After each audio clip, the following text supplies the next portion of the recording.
La primera iglesia bautista de Rivas se complace en preparar para ustedes esta serie de reflexiones que del año pasado estamos haciendo a través de Facebook, y deseamos que sean una bendición para ustedes y nosotros también.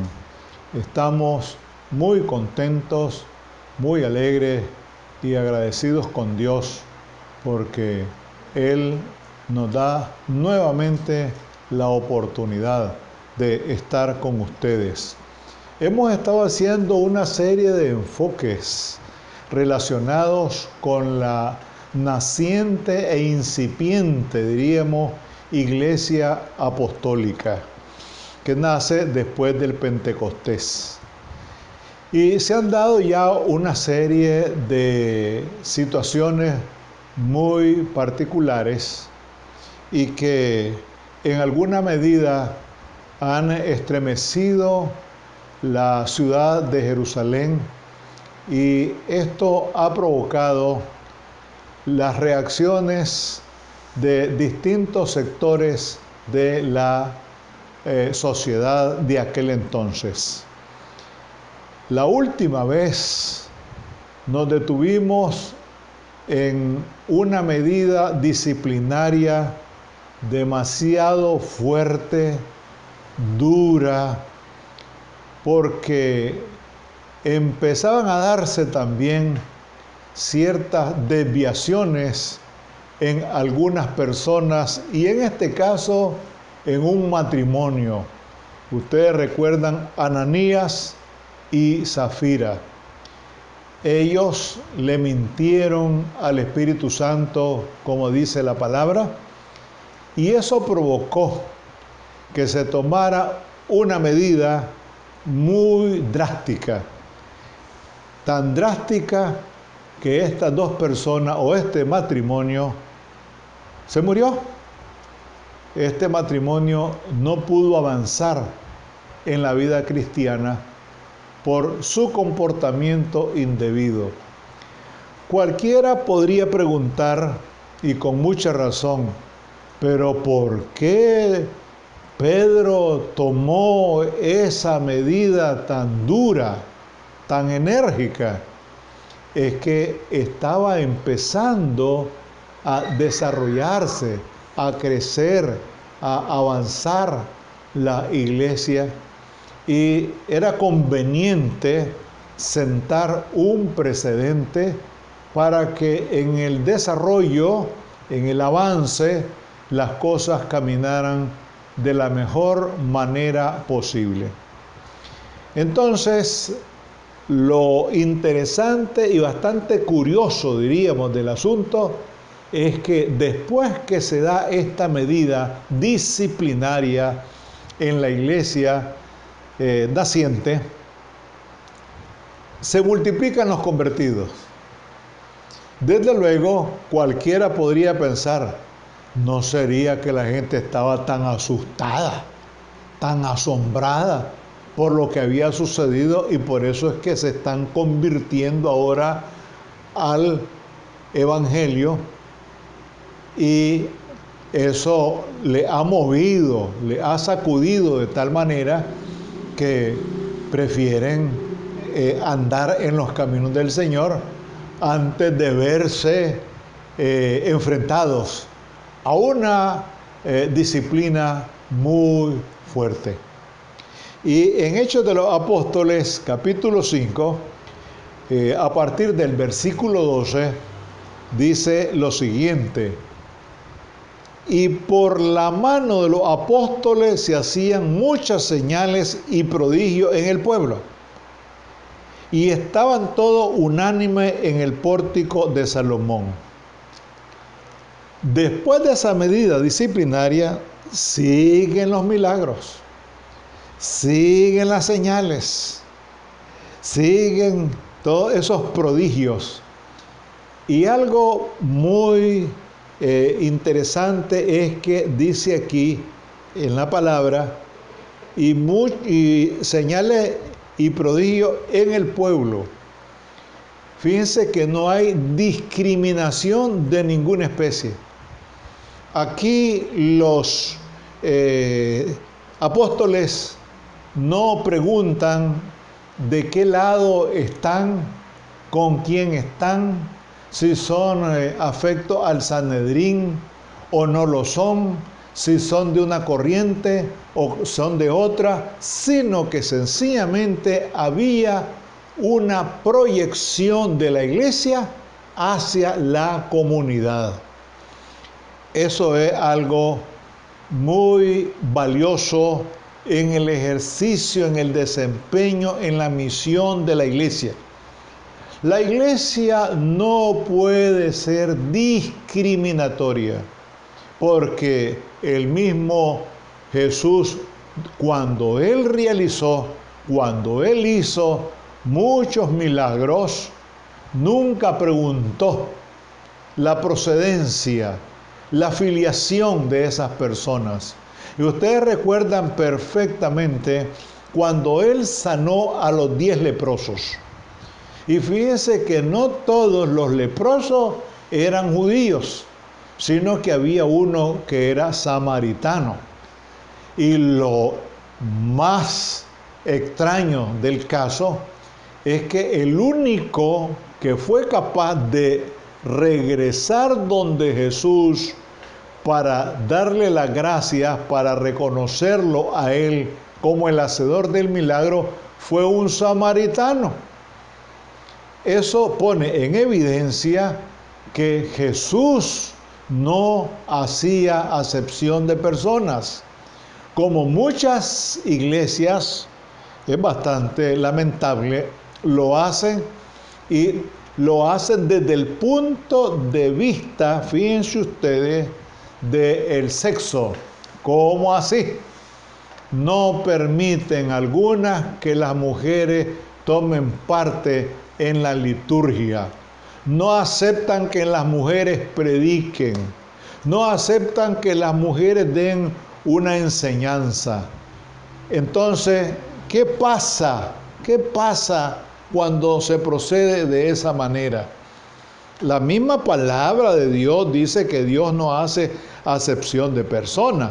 Y aquí, en Gálatas, nosotros nos encontramos con un versículo que es muy claro.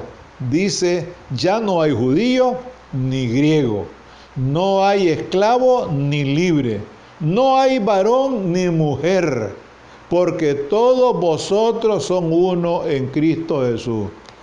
Entonces, ¿qué pasa pues cuando hay esa discriminación? Y aquí vemos a los apóstoles haciendo muchas señales y prodigios en el pueblo. Y todos, dice aquí, estaban unánimes en el pórtico de Salomón. Yo les decía la vez pasada que el templo de Jerusalén tenía varias puertas y cada una de esas puertas tenía un nombre. Y recuerden que el que fue sanado, el cojo de nacimiento, estaba en una puerta que se conocía como la Hermosa, y ahora están en el pórtico de Salomón. De los demás, ninguno se atrevía a juntarse con ellos, mas el pueblo lo alababa grandemente. ¿Esos demás quiénes eran? Los que no aceptaban la doctrina de los apóstoles, los que no aceptaban la enseñanza de los apóstoles, los que disentían de ellos. Dice, ni siquiera se atrevían a juntarse con ellos, con el pueblo, con los apóstoles. Ellos estaban así hacia un lado. No querían mezclarse con ellos porque no aceptaban lo que estaban realizando, la obra maravillosa, estupenda de los apóstoles, manifestando la misión de la iglesia en la comunidad. Y los que creían en el Señor, aquí viene otro detalle, y los que creían en el Señor aumentaban más. Gran número así de hombres como de mujeres. Fíjense, ha pasado un momento fuerte, la disciplina en la iglesia. Pero también, aquí viene lo principal, los apóstoles siguen haciendo y compartiendo la misión que Jesús le encargó y que nos ha encargado a cada uno de nosotros los cristianos. Porque algunos cristianos suelen decir, es que esos eran los apóstoles. Ajá, ¿y nosotros qué vamos a hacer? ¿Acaso no vamos a tomar el ejemplo no solamente de los apóstoles, sino el ejemplo de Jesús? Cuando Él dice, ejemplo os he dado para que como yo os he hecho, vosotros también hagáis. Y aquí nosotros vemos que creían en el Señor y los que creían se aumentaban, se multiplicaban, es decir, hay una multiplicación de los convertidos. Esto hay que verlo de una manera tal, y yo quisiera ser un poco cuidadoso, como para no pensar que esto es producto de que si usted no hace esto, a usted le va a pasar tal cosa. Es decir, no hay una amenaza, sino sencillamente lo que se ha procurado es darle un giro tal a la iglesia para que siga un curso sano, un curso conveniente y de buen testimonio. Porque si lo de Ananías y Zafira se dejaba pasar, pues entonces podía aparecer también por ahí otra pareja y hacer lo mismo. Entonces, ellos toman esa medida fuerte y continúan haciendo milagros y prodigios entre el pueblo. Al ver eso, la gente se dan cuenta que los apóstoles están realizando una labor altamente satisfactoria y de mucho beneficio para la sociedad de aquel entonces. Eso permitió, eso movió a la gente a que se convirtieran más. Es decir, dice aquí, aumentaban más, tanto hombres como mujeres. Entonces, es la iglesia que impacta positivamente a la sociedad. No la iglesia que está escondida. No es la iglesia que se encierra en sus cuatro paredes y que solamente para el grupo que está ahí es el favor de Dios. No, el favor de Dios va más allá de las cuatro paredes de la iglesia. Por el otro lado, dice también que la impresión que causaban, el impacto que causaban los apóstoles en la comunidad era tal que sacaban, dice, a los enfermos a las calles y los ponían en cama y lechos, camillas, para que al pasar Pedro, a lo menos, su sombra cayese sobre alguno de ellos. Entonces, aquí hay un fenómeno que es de gran trascendencia. Y este fenómeno es fe. Pensemos muy bien, ¿cómo es posible que esta gente llegó a pensar, con el hecho de que Pedro pase por ahí, por lo que ha sucedido, no nos olvidemos, por todos los prodigios, milagros y todas las señales que ellos hacían, con el hecho de que pase Pedro por ahí, el hecho de dejar la sombra, eso será suficiente para sanar a los enfermos. Pero recordemos, no es Pedro, es el poder de Dios en Pedro. Es decir, que Pedro es el medio, es el canal, el recurso que Dios usa para sanar a los enfermos, como sigue usando a muchas personas hoy en día también. Fíjense, por ejemplo, lo decíamos esta mañana en una reflexión en la radio, que los médicos son recursos que Dios usa, son medios que Dios usa para sanar a los enfermos. Entonces, dice aquí que a lo menos dice, su sombra cayese sobre alguno de ellos.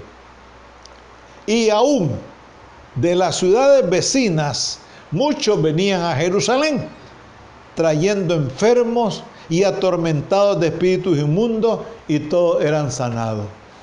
Ahí está el gran impacto de la iglesia, que provoca también la multiplicación de los convertidos. Gracias te damos, Señor, porque en medio de las adversidades, de los problemas, de las dificultades, la iglesia tuya en esta tierra sigue siendo sal y sigue siendo luz. Permite, Padre, que cada uno de los cristianos podamos dar frutos, podamos contribuir, podamos proyectarnos y hacer algo por la comunidad, sabiendo que tú no haces acepción de personas. Danos tu dirección, danos tu bendición y danos, Señor, la iluminación de tu Santo Espíritu. En Cristo Jesús te lo pedimos todo. Amén.